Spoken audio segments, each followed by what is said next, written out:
Assalamualaikum warahmatullahi wabarakatuh. Perkenalkan, nama saya Kak Deginari Rati dari kelas 10 IPA 1. Dalam video kali ini saya akan membahas tentang materi plantae dan animalia. Jangan lupa disimak videonya ya. Kali ini kita akan belajar tentang plantae. Apa itu plantae? Plantae adalah tumbuhan dengan ciri sebagai berikut. Pertama, tersusun atas sel eukariotik atau sel yang memiliki membran. Yang kedua, mempunyai organ berupa akar, batang, dan daun. Ketiga, merupakan organisme multiseluler. Keempat, mempunyai dinding sel yang tersusun atas selulosa. Kelima, mempunyai klorofil sehingga bisa berfotosintesis. Keenam, menyimpan cadangan makanan dalam bentuk tepung atau amilum. Ketujuh, bersifat autotrof atau bisa membuat makanannya sendiri. Karena banyaknya jenis tumbuhan, maka untuk memudahkan mempelajarinya, tumbuhan dikelompokkan dalam beberapa klasifikasi berikut. Yang pertama yaitu klasifikasi tumbuhan berdasarkan divisi. Yang pertama, Bryophyta atau tumbuhan lumut. Yang kedua, Pteridophyta atau tumbuhan paku. Dan yang ketiga, Spermatophyta atau tumbuhan berbiji. Spermatophyta terdiri dari Gymnospermae dan Angiospermae. Yang kedua yaitu klasifikasi berdasarkan jaringan tubuh. Yang pertama, Talophyta adalah tumbuhan bertalus, yaitu tumbuhan yang belum memiliki akar, batang, dan daun sejati, contohnya lumut. Yang kedua, Cormophyta adalah tumbuhan bertalus, yaitu tumbuhan yang sudah memiliki akar, batang, dan daun sejati, contohnya mangga. Yang ketiga, klasifikasi tumbuhan berdasarkan jaringan pembuluh. Yang pertama, Atrachyophyta atau tumbuhan yang belum memiliki pembuluh, contohnya lumut. Yang kedua, Trachyophyta yaitu tumbuhan yang sudah memiliki pembuluh, xilem dan phloem, contohnya pakis dan kelapa. Dari beberapa klasifikasi tadi, kita akan membahas plantae berdasarkan divisinya. Kita mulai dari Bryophyta atau tumbuhan lumut. Bisa kita lihat, tumbuhan lumut memiliki ukuran yang kecil namun jumlahnya banyak dan bisa menjangkau tempat luas. Lumut juga mempunyai klorofil sehingga berwarna hijau. Lumut juga hidup di tempat lembab ataupun basah. Permukaan tubuh lumut dilapisi oleh zat lilin atau kutikula sehingga dapat menahan air yang masuk ke dalam tubuhnya. Lumut mengalami metagenesis atau pergiliran keturunan, di mana fase gametofit lebih dominan dalam daur hidupnya. Dan lumut ini merupakan generasi peralihan dari Talophyta ke Cormophyta. Berdasarkan bentuk gametofit dan sporofitnya, tumbuhan lumut dibagi menjadi 3 kelas yaitu Hepaticopsida atau lumut hati, Anthocerotopsida atau lumut tanduk, dan Bryopsida atau lumut daun. Selanjutnya, mari kita bahas karakteristik lumut setiap kelasnya.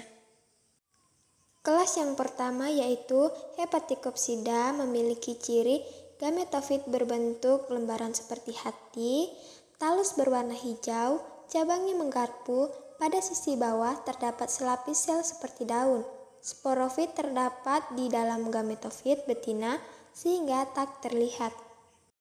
Berikutnya, Anthocerotopsida atau lumut tanduk. Gametofitnya talus, memiliki tepi rata dan bertoleh. Sel-sel tubuh memiliki kloroplas besar dan tunggal. Sporofit memanjang dan tubuh seperti tanduk. Pangkal kapsulnya dilindungi oleh involucrum. Kelas terakhir yaitu Bryopsida atau lumut daun. Gametofitnya talus seperti tumbuhan kecil, talus mempunyai batang semu, daun berbentuk spiral, akar semu atau rizoid, alat perkembangbiakan. Sporofit tumbuh pada bagian tumbuhan lumut itu sendiri. Selanjutnya, Pteridophyta atau tumbuhan paku. Kita akan membahas ciri-ciri Pteridophyta, yaitu biasanya tumbuhan paku memiliki daun muda yang menggulung. Tumbuhan paku juga hidup di tempat-tempat yang lembab. Dan jika daunnya dibalik, terdapat kumpulan sporangium yang berbentuk bulat kehitaman yang disebut sorus. Berbeda dengan lumut, tumbuhan paku sudah memiliki akar, batang, dan daun sejati, sehingga termasuk kelompok Cormophyta berspora. Pada proses metagenesisnya, fase sporofit lebih dominan daripada gametofitnya.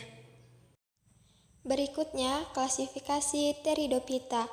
Berdasarkan morfologi tubuhnya, tumbuhan paku dibedakan menjadi 4 kelas, yaitu: pertama, Silophytinae atau paku purba. Dua, yaitu Lycopodinae atau paku kawat. Yang ketiga, Equisitinae atau paku ekor kuda. Yang keempat, Felicinae atau paku sejati. Mari kita bahas satu persatu dari klasifikasi Pteridophyta tadi. Silophytinae atau paku purba.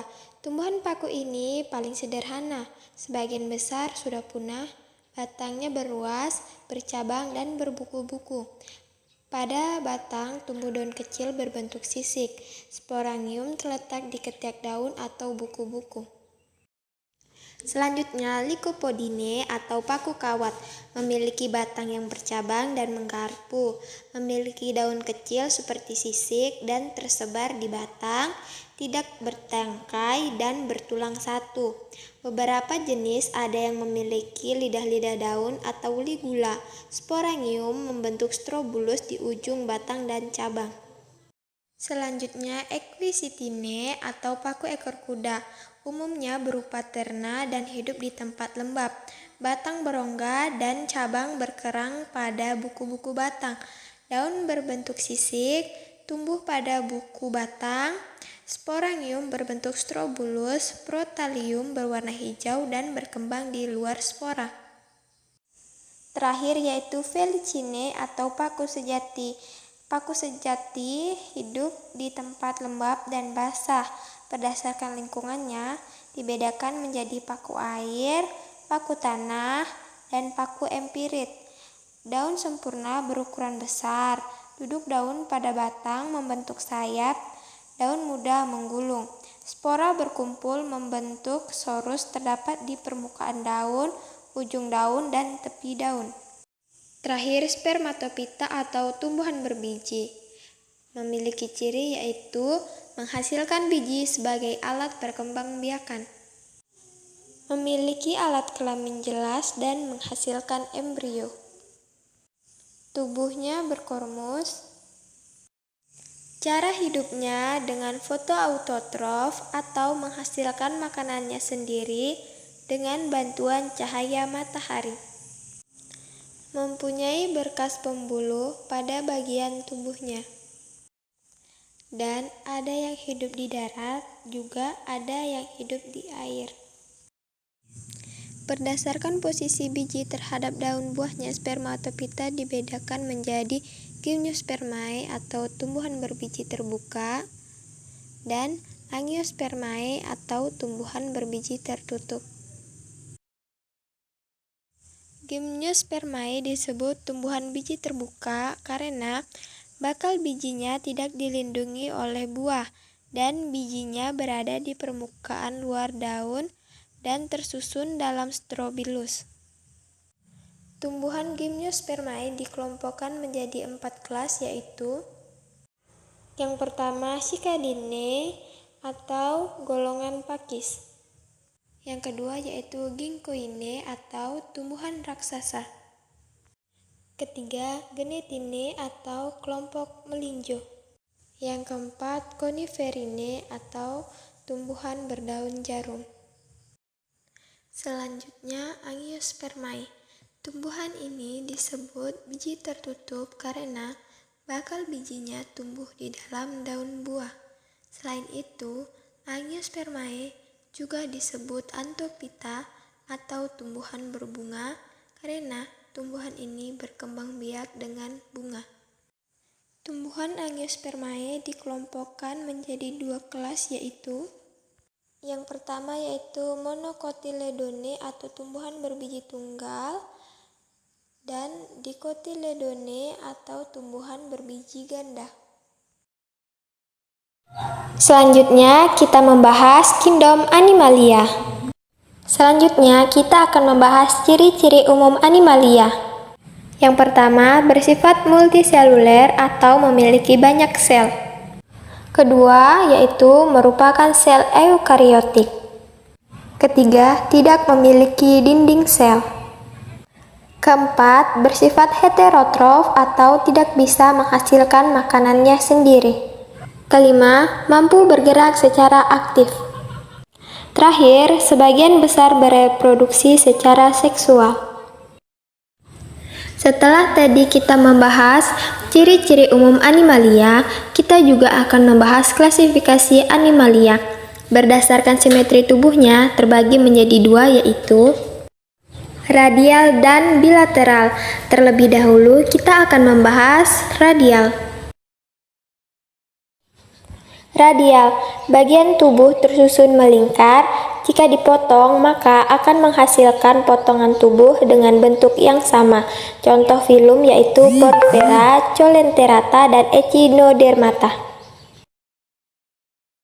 Bilateral, bagian tubuh tersusun bersebelahan dengan bagian lainnya. Jika dipotong, maka dihasilkan bagian yang sama antara sisi kanan dan sisi kiri. Contoh filum yaitu selain filum yang memiliki simetri radial. Berikutnya, klasifikasi Animalia berdasarkan lapisan penyusun tubuhnya, yaitu dipoblastik dan tripoblastik. Terlebih dahulu, kita akan membahas tentang diploblastik. Diploblastik tersusun atas lapisan luar yaitu ektodrem dan lapisan dalam endodrem. Selanjutnya, triploblastik tersusun atas lapisan luar yaitu ektodrem dan lapisan tengah mesodrem dan lapisan dalam endodrem.